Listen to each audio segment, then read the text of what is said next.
Hey, ça cartonne les amis, je l'espère pour vous en tout cas. Bienvenue dans cette nouvelle vidéo qui parlera du dernier film que nous attendons depuis maintenant plus de 10 ans maintenant en termes de suite. Non pas Avatar 2 de James Cameron, un film pour lequel, si je puis me permettre un petit aparté rapide, mon intérêt est totalement indifférent. C'est un film pour lequel le premier opus se suffisait largement à mes yeux, même s'il était attendu par beaucoup de personnes depuis aussi longtemps. Et m'étant auto-spoilé délibérément les différents avis aussi bien des fans que des personnes simplement curieuses, je pense que c'est un mal pour un bien, étant donné que c'est une suite que je n'attendais pas. Contrairement au dernier film des studios DreamWorks après le cas un peu mitigé des Bad Guys, Le Chapeauté 2, la dernière quête, pour laquelle je vais directement entrer dans le vif du sujet. Comme je l'avais annoncé dans ma story Instagram, si vous n'étiez pas au courant, histoire de donner le ton, la couleur directement après mon premier visionnage en sortie de salle.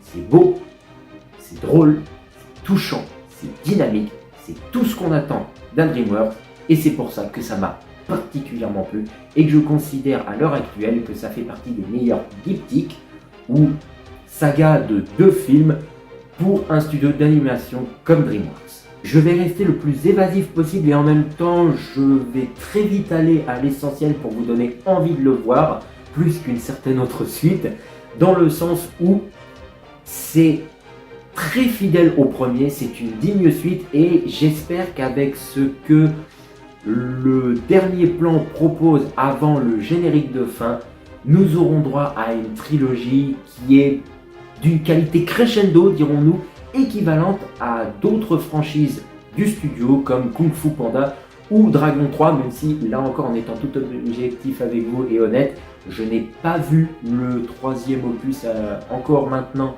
de Dragon. Je sais que j'en ai entendu que des bons retours. Je n'avais pu profiter que des équivalents en série, aussi bien de Kung Fu Panda qui s'apparentait plus à une série à sketch pour son côté comique, et Dragon pour une étendue d'univers qui n'était à mes yeux pas spécialement nécessaire pour avoir vu un épisode de chacune des 2 séries. Dans tous les cas, pour ce qui est du chapeauté, on retrouve les personnages qu'on aime tant. D'ailleurs, même le star talent de Virginie Efira pour le personnage de Kitty Patte de Velours, ce qui n'est pas un spoil puisqu'elle est visible dans les bandes annonces, n'est aucunement dérangeant pour être l'un des rares star talents qui ont été qualitatifs. Boris Rélinger prend toujours autant de plaisir à doubler ce personnage. Je pense que ça doit être l'un de ses personnages favoris dans toute sa carrière. En tout cas, je l'espère, car celui-ci se permet même d'entamer la chansonnette.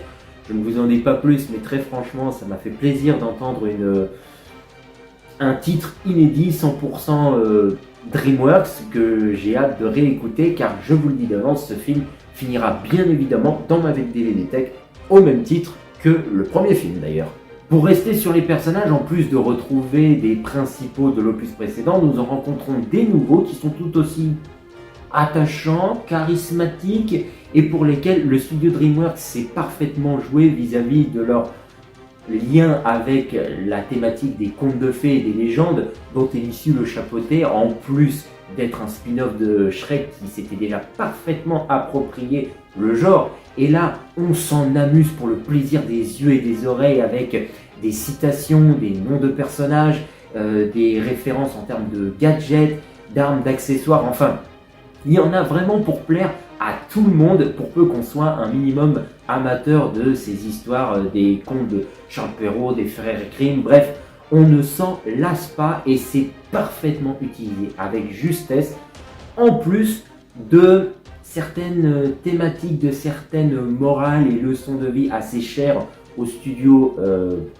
directement concurrents de Disney, mais c'est avec parcimonie, encore une fois c'est fait avec justesse et sans être trop tire-larme quand ça veut par exemple vous toucher, sans être drôle mais gênant quand ça veut vous faire rire. Bref, tous les effets ont absolument marché sur moi pour ce que le film a à nous proposer. C'est vraiment une approche digne du premier film et c'est juste un régal de parcourir l'aventure avec ces personnages. J'enchaîne juste sur le visuel.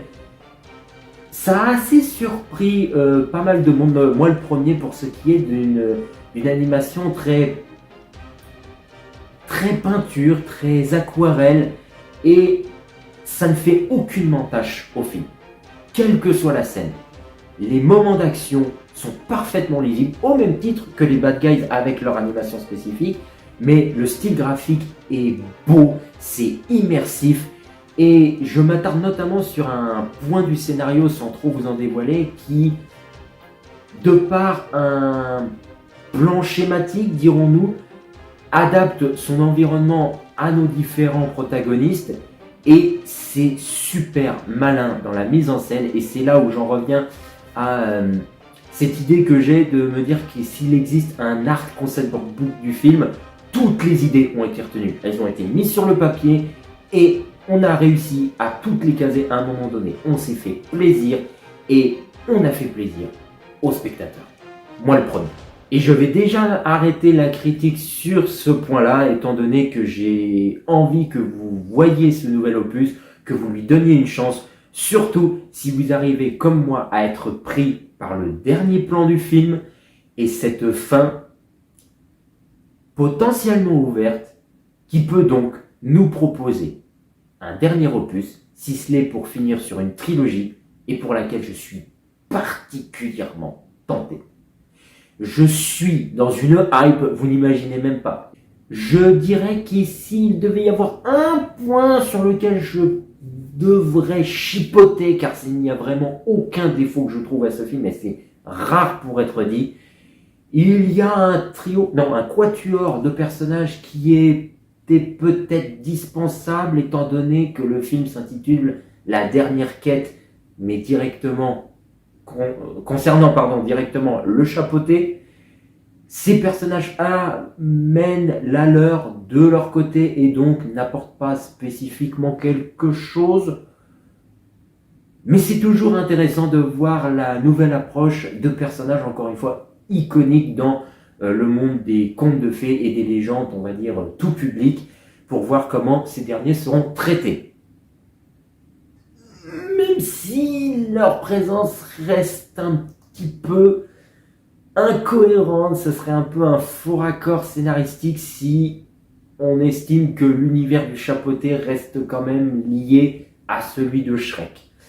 Je ne peux pas vous en dire plus, je vous laisserai découvrir le film car c'est vraiment le seul point sur lequel j'aurai quelque chose à redire. Laissez-lui sa chance, allez le voir, en plus c'est pendant les fêtes, ça va rapprocher les familles, ça va faire plaisir à tout le monde. Vous allez en ressortir avec des chansons, des images, de belles morales, de belles leçons.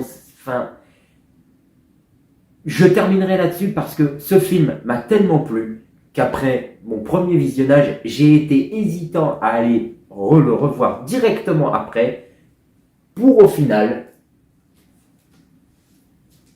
sortir avec un petit souvenir qui pour moi vaut largement un cadeau de Noël. Et je terminerai là-dessus, ça sera un très beau cadeau de Noël à aller voir ce film en famille et retrouver les personnages qu'on adore tant. Merci d'avoir regardé la vidéo, prenez soin de vous et à la prochaine.